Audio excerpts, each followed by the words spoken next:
pessoal de casa, boa tarde, sejam bem-vindos ao nosso campinho para mais um Jogo Juntos aqui no SBT Esporte. Numa quinta-feira após vitória do Grêmio no Gauchão, recuperação tricolor na tabela e comprovação de grupo fechado para espantar o mau momento e as desconfianças. Vencer o Passo Fundo significou bem mais do que os 3 pontos no estadual e a volta ao grupo dos 8 primeiros da tabela. Os ânimos eram outros lá no Vermelhão da Serra.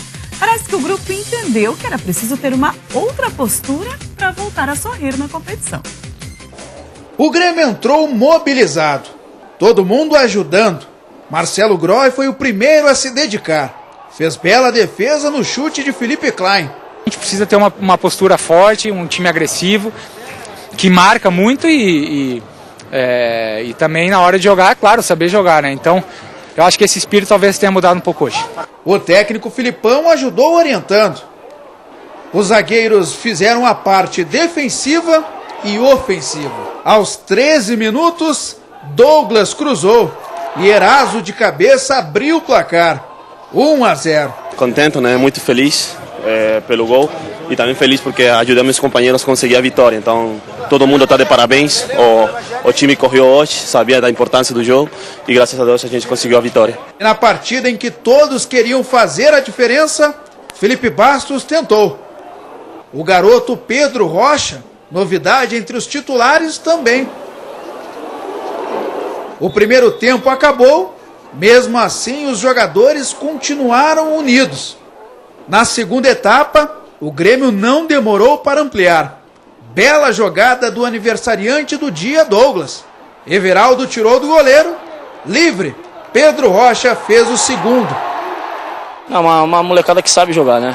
Então a gente vem procurando dar confiança porque a gente precisa deles também. Eles precisam da gente, mas a gente precisa muito mais deles, né? E sem dúvida daqui para frente vão nos ajudar muito.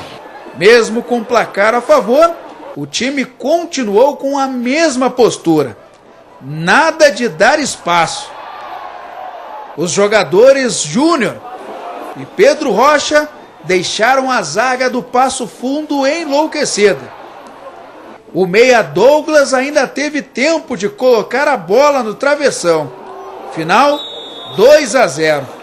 As lideranças do grupo se uniram bastante para que a gente mudasse realmente a atitude, porque nos últimos jogos, dentro da nossa casa, diante do nosso torcedor, a gente tinha condições de fazer bons jogos e a gente não fez, a gente tem consciência disso. A gente não foi o Grêmio que a gente foi hoje. À medida que eles assimilem um pouco mais do que é um gauchão, o caminho pode ser percorrido com um pouco mais de tranquilidade. Se nós fizemos uma situação de jogo razoável, não foi uma maravilha, mas melhoramos no aspecto vontade e disciplina tática e, felizmente, ganhamos um jogo e que pode nos encaminhar a uma situação melhor. A palavra mobilização deu certo contra o Passo Fundo. Vamos ver no restante do campeonato. Pois é, Vidarte, líder máximo do futebol brasileiro e sul-americano, agora em tempos de Libertadores. Foi só a mudança de postura que fez do Grêmio vitorioso ontem? Onde é que estava essa postura, hein? Eu creio que não foi só a mudança de postura, não. Acho que mudou também o esquema tático do treinador, né? Colocou 3 volantes, povoou bastante o meio do campo, ficou mais fechado ali atrás. Eu acho que o Filipão tem que ter em mente sempre que as grandes vitórias da carreira dele foi sempre com times mais defensivos do que ofensivos, né? Sempre ele se protegeu. Primeiro, eu falava isso ano passado, ele fez isso com o próprio Grêmio quando voltou para o Grêmio, né? Primeiro ele acertou a defesa, depois ele tentava o ataque. E agora nesse ano ele tentou fazer o que fez na seleção, dar uma de inventor, colocar o time para frente. Foi surpreendido mesmo para que equipes mais fracas aí do Campeonato Gaúcho. Acho que fundamentalmente isso. Agora achei legal também a postura do time, aquela união que eles tiveram, né, quando foram até o treinador. Parece que o que ele fez na última partida, de ter se retirado antes, não surtiu efeito negativo dentro do vestiário.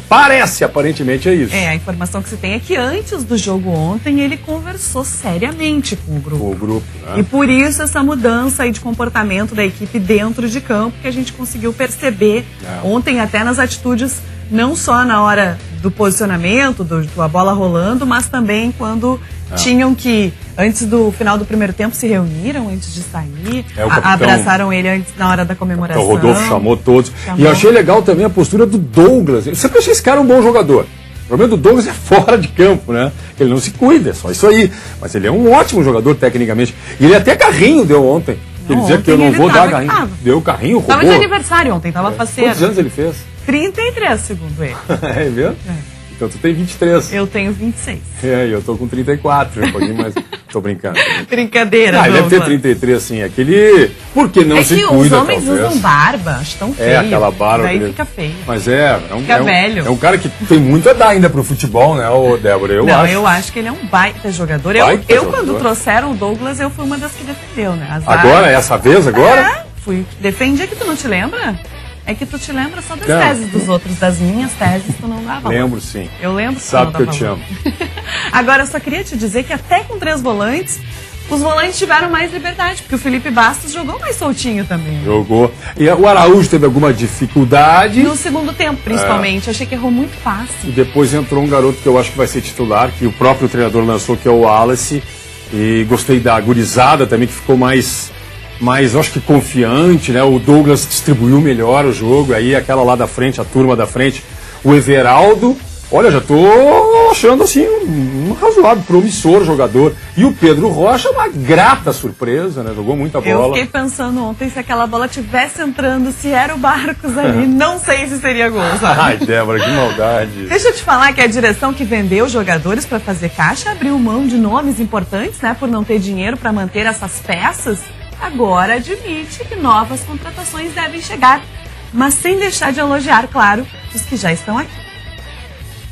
Douglas foi talvez o melhor jogador da partida, muito lúcido, não cansou, um jogador que deu a distribuição do jogo, fez lances, pifou várias vezes jogadores de ataque, deu passes, cobrou muito bem os escanteios, quer dizer, foi um jogador da bola parada também. Para mim o Douglas foi um jogador muito perfeito, muito bom no jogo, a melhor partida dele nessa volta para o Grêmio. Não foi de graça que os jogadores, ao fazer a comemoração do primeiro gol, saíram de lá e vieram comemorar com o Filipão. Isso tudo foi, na verdade, uma demonstração muito clara de unidade, de comprometimento, de solidariedade do coletivo. Nós vamos adquirir jogadores, esses jogadores vão chegar aqui, vão ter que se adaptar a nós, vão ter que entrar, vão ter que se ambientar, todo esse é um processo também. O que nós queremos é estar muito prontos na classificação dentro dos 8 e chegar também nessa fase de mata do Campeonato Gaúcho com um time muito competitivo para ser vencedor. Agora, o senhorito que vive aí fuçando, futricando, como quiserem chamar, nos bastidores, na política dos clubes, o que está acontecendo na política do Grêmio? O presidente Romildo Bolzan Júnior está sendo pressionado por um ou dois movimentos para que não permaneça com o Fábio Koff na vice-presidência de futebol, porque o Koff não tem tempo, não tem saúde, tem problemas, bom, coisas lá da vida pessoal dele, que não interessa a gente estar falando. Ele não tem condições de estar dentro do vestiário, Débora, diariamente, de frequentar os treinos, de ser o Koff de antigamente. Não tem mais, eu acho que nem força física para isso. Então o que ele quer, o Koff? Ele quer colocar o César Pacheco, que deve ser anunciado hoje à tarde, a gente falou aqui, como diretor de futebol, deve ser anunciado hoje à tarde, ele não está atendendo o telefone, isso é outro indício de que será ele mesmo. Mas a turma que apoiou o Romildo não quer que o Romildo faça isso. Olha só que coisa séria. Porque acha que é um retrocesso, que o presidente Fábio Koff deveria ficar só lá na arena, vendo essa questão e deixar o futebol. E colocariam quem?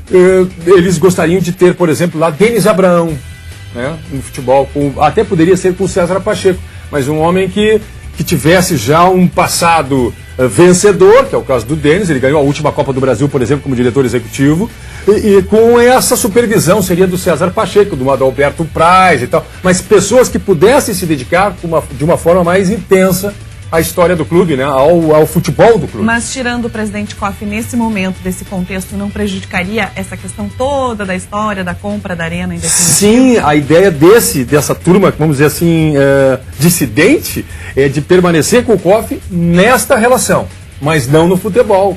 Porque o Koff ficou esses meses aí, janeiro, fevereiro, fora, ficou em Santa Catarina, monitorando, né, pelo celular, pelo WhatsApp, sei lá de que forma foi, ele não se fez presente, né? De alguma maneira, essa turma acha que o presidente Koff deixou o Romildo num pepino. Sim. O Grêmio não... Te vira. Sim, é uma época de venda de jogadores, de contratações, e o Internacional na Libertadores, o presidente Koff aqui teria dado um apoio muito grande. O próprio Filipão, muita gente falando que estava meio que abandonado. Não havia uma pessoa com um estofo para fazer com o Filipão uma troca de ideias, né? O Rui Costa é um funcionário do clube. Então falta essa pessoa no Grêmio. Faltava essa pessoa no Grêmio. E o Koff acredita que ele, com o César Pacheco, com essa dupla aí, ele está acreditando que possa suprimir essa ausência e fazer com que o Grêmio volte ao caminho das vitórias. Essa é a discussão, Débora, interna no Grêmio. Vamos ver se então César Pacheco vai ser anunciado hoje à tarde. Ou amanhã, mas provavelmente será ele. Deixa eu te mostrar que além do Grêmio, só 2 times conseguiram vencer na rodada que começou ontem no Gauchão. Vamos ver os resultados dos jogos dessa quarta? Pode ir ali no teu cantinho que tu gosta. Eu sei que tu gosta de estar ali daquele lado. Tá. Olha só, meu time empatou de novo, Vidarte. 0-0 com a Avenida. Também faltou luz nesse jogo, foi uma confusão. Tem que voltar a escrever Barcelona ali, quem sabe dar sorte. O Dani não escreveu mais Barcelona e acontece isso. O Aimoré, o resultado ruim em casa, né, contra o Cruzeiro, 0-0 também no Cristo Rei. Veranópolis perdeu em casa pro São Paulo de Rio Grande, 1-0. Ganhou do Grêmio e perdeu pro São Paulo. Esse time é que o Benhur assumiu ontem, eu tava confundindo, lembra? O São Paulo de Rio Grande. São Paulo de Rio Grande. Que era o Toquinho e entrou o Benhur, é isso? Isso aí, sabe quem fez o gol? O Matão. Aos 46 do segundo tempo, Veranópolis perdeu em casa. E o VEC é o Julinho Camargo, exatamente. Né? Aqui estreou o Beto Almeida, no Frederiquense. E empatou em casa 1-1 com o Lajadense no Vermelhão da Colina. Começou perdendo, viu? Com o gol do Matheus Santana pro Lajadense. E aqui o meu amigo Gilson. O Josiel empatou de pênalti pro União Frederiquense. Meu amigo Gilson Maciel, Gilson Cabeça, do Grêmio, é o técnico do São José, ganhou da equipe do Rogério Zimmermann 1-0 lá no Bento Freitas. Gol do Reinaldo. Tirou uma invencibilidade de 363 dias do Brasil de Pelotas jogando em casa. A última derrota tinha sido dia 20 de fevereiro do ano passado pro Esportivo no Campeonato Gaúcho. Olha o tamanho dessa vitória. E ainda de quebra tirou a liderança também, né? O Reinaldo que fez o gol e foi expulso também no jogo de ontem. O Grêmio ganhou do Passo Fundo, 2-0, Eraso e Pedro natural. Rocha. E o Juventude joga hoje contra o Caxias no Clássico Caju, 7h30, lá no Jacone. O Inter, como a gente anunciou ontem, joga essa partida atrasada, dia 1º de abril, 7h30, no Beira-Rio, contra o Ipiranga, do Paulo Baier. Vamos ver a classificação, Vidarte, como é que fica nesse momento? Tem jogos atrasados, mas a gente atualiza. O meu time, o Zequinha, aqui, eu sou o Zequinha. Tá de líder agora. Tô ganhando do time da Débora, que é o Novo Hamburgo. Tá em 8º o time da Débora, que eu sou o Zequinha. Tu é Zequinha. Sou o Zequinha. Eu sou o Novo Hamburgo em qualquer lugar que eu esteja. Eu vou lá no Pastareia, lá, certo. É? Eu sou o Novo Hamburgo em qualquer lugar que eu esteja. Tem até a camiseta do Zequinha. Zequinha, então, líder com 11 pontos. O Brasil de Pelotas também está em segundo com 11, mas perde, né? No saldo. O Ipiranga de Erechim é terceiro com 10. Cruzeiro é quarto também com 10 pontos. O Grêmio está na 5ª colocação. Voltou ao G8, como eu brinco, né? 9 pontos, mesma pontuação do Lajadense, que é sexto, do Inter, que é sétimo, e do Barcelona, que é 8º colocado. Esses são os 8 classificados neste momento para a próxima fase. Lembrando que tem jogo hoje, se o Caxias vencer, por exemplo, pode figurar aí e tirar minha vaguinha aqui. Então, é verdade. Então vou ter que torcer pro Juventude hoje. Ele tem um jogo mais em relação ao Internacional também, né? Exatamente. Bom, deixa eu te falar, Vidarte, do Internacional, que voltou aos trabalhos hoje pela manhã. A nossa equipe tá lá acompanhando. Sabe quem é que vai na janela? Coitadinho. Rafael Moura. Por que faz isso com ele? Por que fazem isso com ele? O Rafael Moura não joga, não faz gol. E quando perdem de goleada na altitude, quem vai pra janela tem que dar explicação? Diz que é um baita guri, viu? Rafael Moura. Eu já o conheci, já falei com ele. Não assim, claro, com muita frequência, mas ele é um baita de um cara, diz que é muito educado, muito legal. O problema é que ele não faz gol, né? Esse é o problema dele. Ô Vidarte, deixa eu te falar que... Bom guri, né? Que entre os jogos importantes que o Inter vai ter pela frente aí nos próximos dias, né? Tem domingo São Paulo de Rio Grande, deve ser um time misto. O Nilmar foi expulso, vai jogar. Vai jogar. O guri que saiu com tudo. Mas o jogo da Libertadores é só quinta, não tinha que treinar esse time principal. Mas o Nilmar vai jogar, porque ele não vai jogar contra o Universidade de Tigre. Tá, mas eu quero saber de ti, se não tinha que aproveitar esse jogo lá em Rio Grande pra treinar o time principal pro jogo da Libertadores, que é só não, eles entendem que tem que poupar os titulares. Vão jogar alguns. O Anderson deve jogar, que eu não sei se é titular ou não depois da estreia. O Hever deve jogar.